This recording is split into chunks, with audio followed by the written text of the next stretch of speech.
Hi, it's Tash from Civica, and this video tutorial will show you, as an employee of Snowy Monaro Regional Council, how to use and understand Authority's online timesheet portal to submit your weekly, daily timesheet.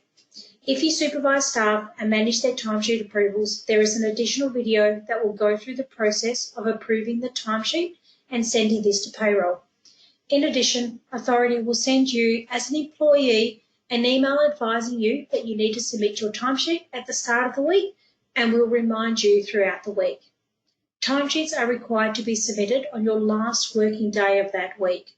I would also highly recommend that you complete and save each day's times to ensure, if you are not able to submit your timesheet, your supervisor or payroll team could do this in your absence without the need for guesswork. Timesheets are done weekly from Saturday to Friday, and although you get paid fortnightly, you will need to complete and submit this timesheet form twice per pay cycle. Let's get started. What you're looking at today, or right at the moment, is the Authority main menu. As I mentioned, you will get an email and you'll also get a task, online timesheet task, at the start of each week. You can click on that online timesheet tab, or you can click My Home in the top left-hand corner and use the left-hand panel, which is Timesheet Entry, and click on the Timesheet Entry. I have completed this form in an earlier session, so I'm going to use my right arrow and just click to the next form, which is the week commencing 27th of June. Okay, so what you're going to see is your name, the position you hold within council, saved hours and expected hours. They work with the day panel. So the day panel is the Saturday, Sunday, Monday through to Friday. And the saved hours is how many hours you have saved on each particular day. The expected hours is as per the work pattern. So your work pattern may expect only 7 hours, but you may have worked 8 that day, or 5 that day, or 7, depending on how you worked it. So that's what the saved and expected hours are. According to my work pattern, I do not work on a Saturday, Sunday or a Friday. So they are greyed out. It doesn't mean that you can't enter times on there. If you happen to work on the Friday that is normally your day off, you just can click on that Friday panel and add in your timesheet as normal. So what I'm going to do now is add in the Monday's time. And I'm going to head down, and as you can see, it's already pre-filled a little bit. We're going to click on it, which is a left click, and we're going to have a look at these icons here. So there's 5 icons. The first one looks like a bit of a rubbish bin, and it's reset row. So basically, if you make an error in this line that you're working with, you can just click reset and it will send it back to start. So if you're getting a bit of a tangle. Okay, you've got select leave type. So you may or may not know that online timesheets works in conjunction with Civica's online leave. So if you submit your annual leave, sick leave, long service leave, or any of those leave types that are available using online leave, they will be automatically picked up and placed into your online timesheet record once approved by your supervisor. So you will see that I have, for this example, applied for leave on Thursday the 2nd of July for sick leave for that day. It's been approved by my manager, so I can automatically see it in my timesheet. There's nothing I need to do, okay? So as a business process, you would always apply for your leave if it's applicable using the online leave functionality.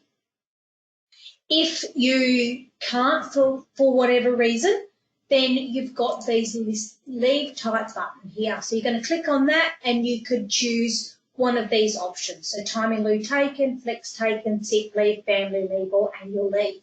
So you can just click on one of them and enter the details in on that day. Okay, so this star is a favourites account. So what happens here is that if you search for a work order number and you know you're going to be using that work order number all the time, what it does is as soon as you search for that, it keeps it in your favourites. So you don't have to search for it every single time you do that line.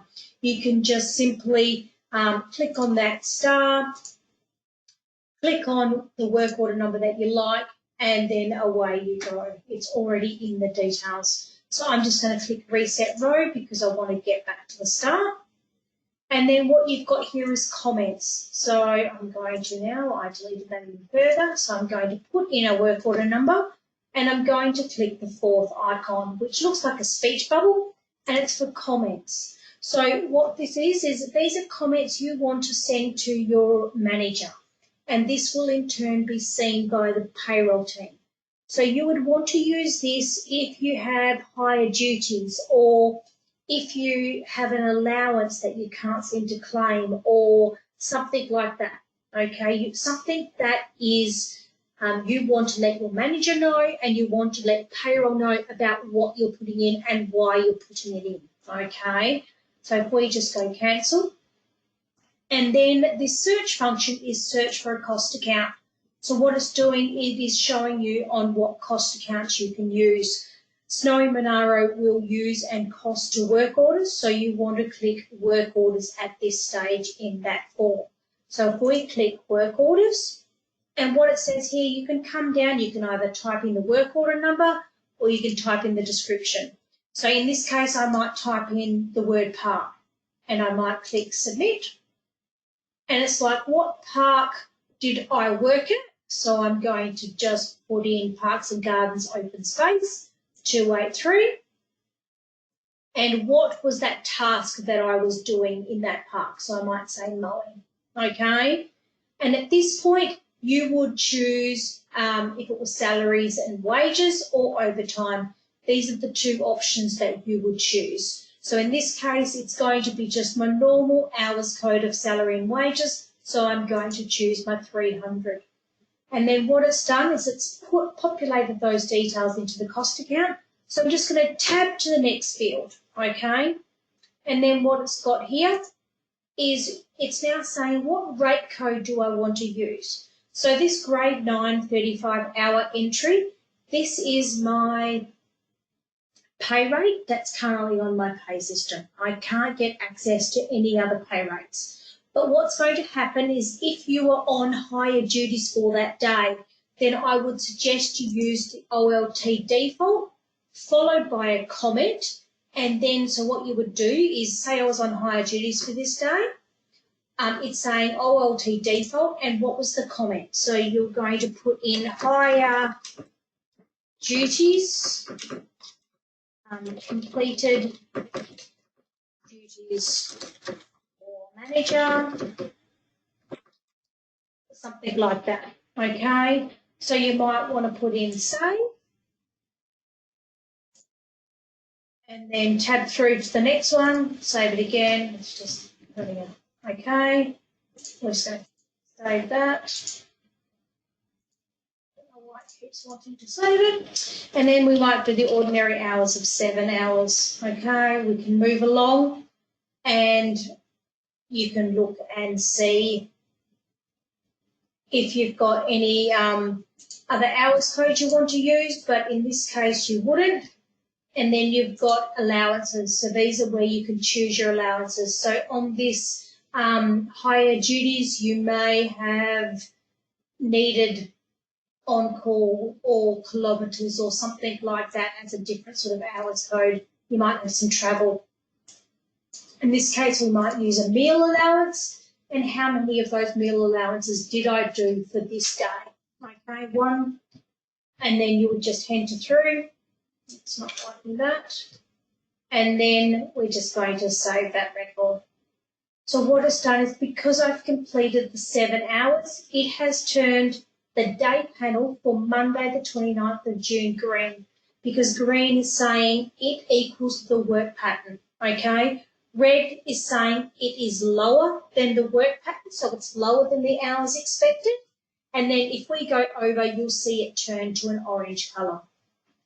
Okay, so if we've completed that Monday, so we're going to now click on Tuesday, and we're going to do the same here. So we're going to go the the green plus to create a line, okay? And then what you might want to do here is you're going to use the favourites. So you're going to click on that, and then you might click another work order, okay? And you might just choose your rate. You might choose you did 1 hour at that part, okay? And then you'll just tab through, tabbing all the way through, and then you can just either save that record or you can use the plus to create another line, okay? So at this point, you can choose another work pattern if that's what you needed to do. And you might have 7 hours at this day, okay? But what you might also do is you might have overtime on this line, okay? But what happens is that, and this is a bit financial, but we are costing the ordinary hours, you can see, to work order 20, task 20, and resource code 300. We cost overtime to the resource code of 301. So what's happening at the moment is I cannot enter in overtime on this line because I'm already costing to 300. So it's not allowing me to cost to a different ledger account on the same line. So if you have overtime and you're using a work order number, you would need to enter in a new line. So you could simply just use the same work order number, 2020. We won't put any ordinary hours in and we'll just go overtime.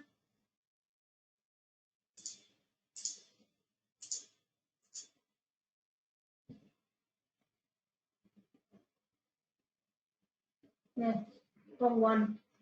So what I've done is I've made a mistake there. So I'm going to click on this reset row and I am going to choose my standard, which is the my standard cost account.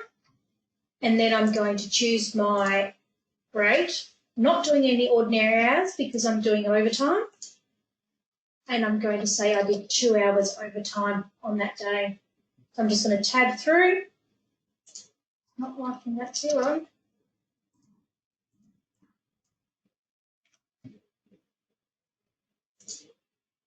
Okay, so what we've done there is we have saved that Tuesday. Actually, has it saved? Oh, okay, because we've got an error message that we just didn't. It's not letting me like it. I'm going to click on reset row again because it's done.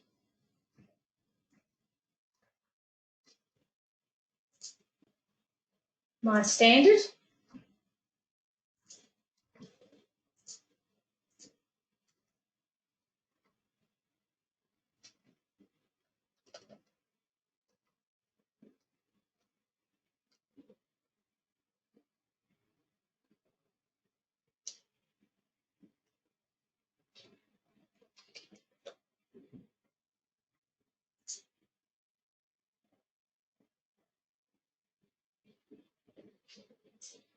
Not like that at all. Did not like that reset row.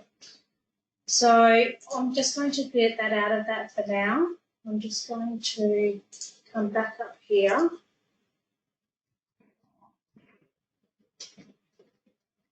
I'm just going to tab all the way through just to revalidate those fields. Okay, it's not liking that at all. I'm going to use the red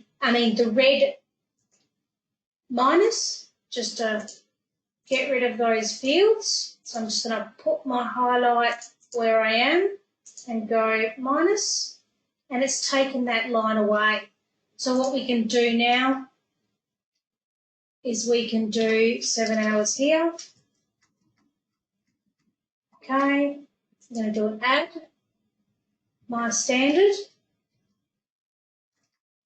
overtime, 2 hours, and that's what's happened. It just went a bit funny there. So that's how you would normally enter in your overtime if you were costing to a work order number. If you were costing directly to your standard cost account, then you could, I'm just going to go add the line again, my standard.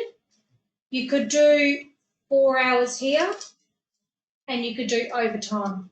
But that's only if you were costing to your standard cost account.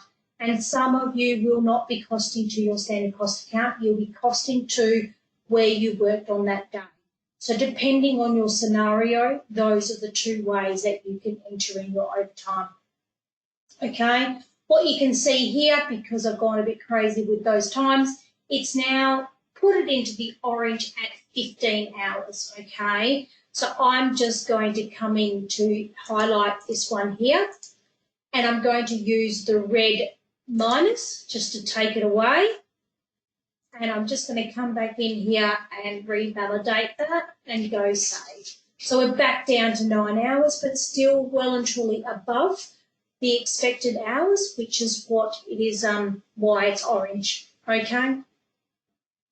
And then what we've got here is on the Wednesday, I've put in an annual leave form for part of the day. So that has come in from online leave.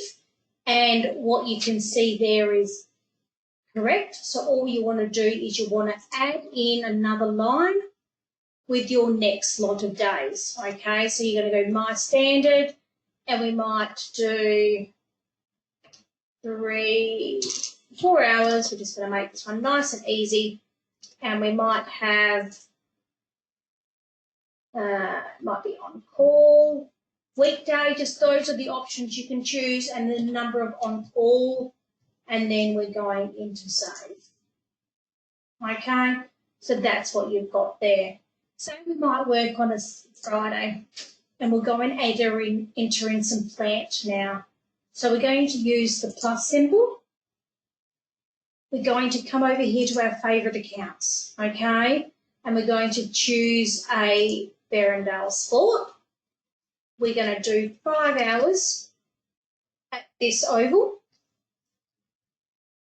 No allowances, but we're using plant. Okay, so if you know the plant number, you can just type in the plant number, 10001, okay, and then just tab.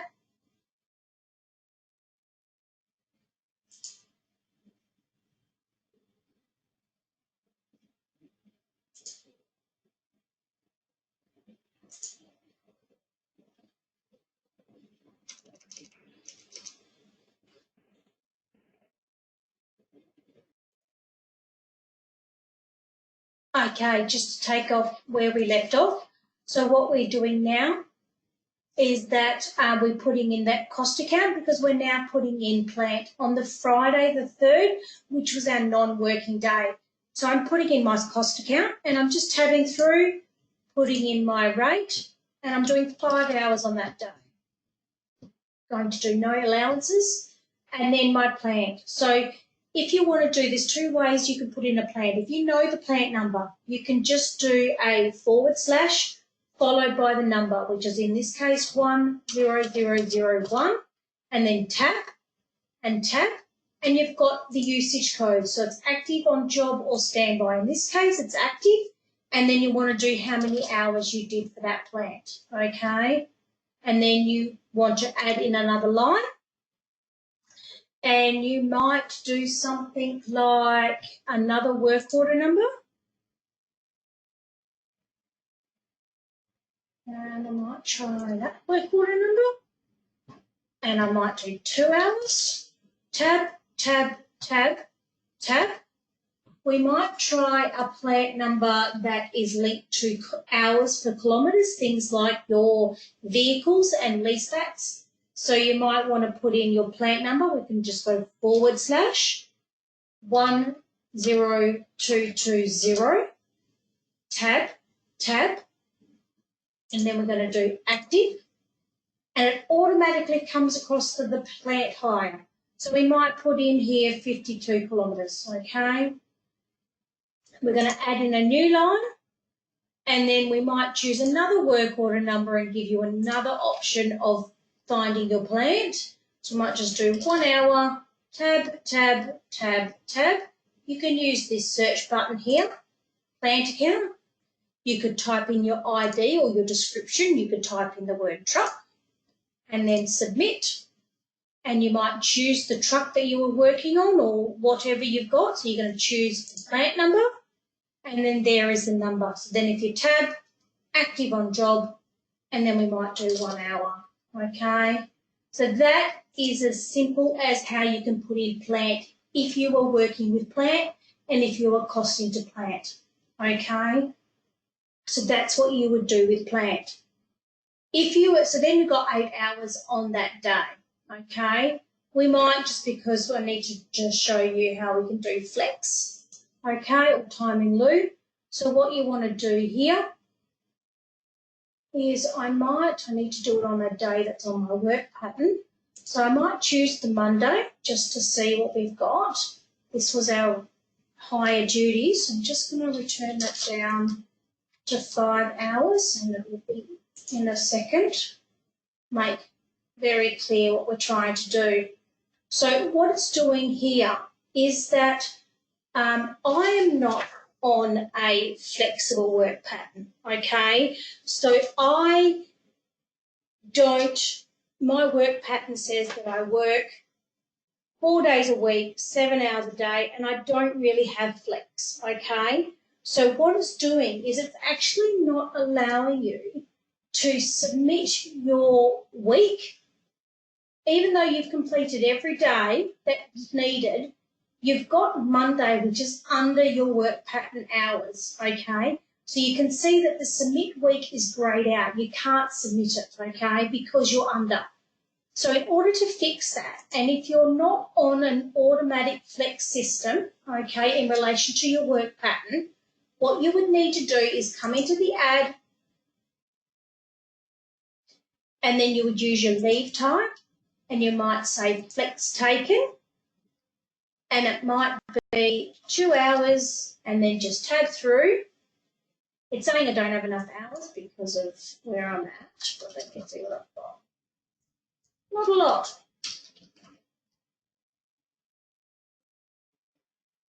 Okay, so I've got 0.5 of an hour, so that's not too bad. So I'm just going to go save.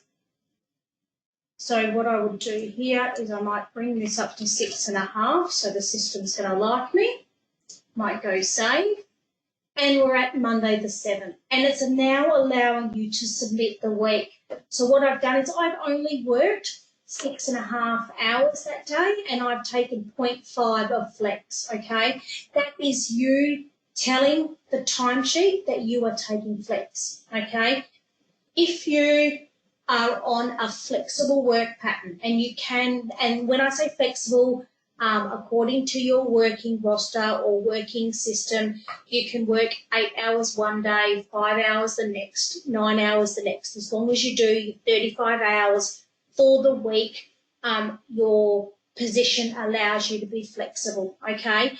If you're in a flexible arrangement, you won't need to put in that flex time. If you go over your hours, like the Tuesday, the 9 o'clock, or Friday at 8 o'clock, it's automatically going to allocate those hours to your flex bucket.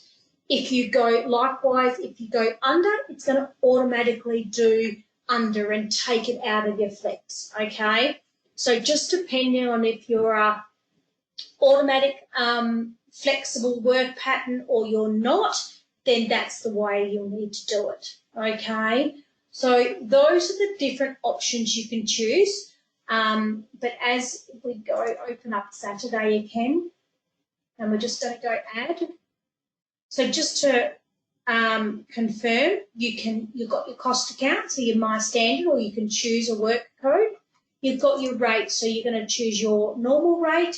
If you want something different as a rate, you need to do the OLT default, and that tells management and that tells payroll that you need a different date. So you need to put in a comment when you use that one, okay?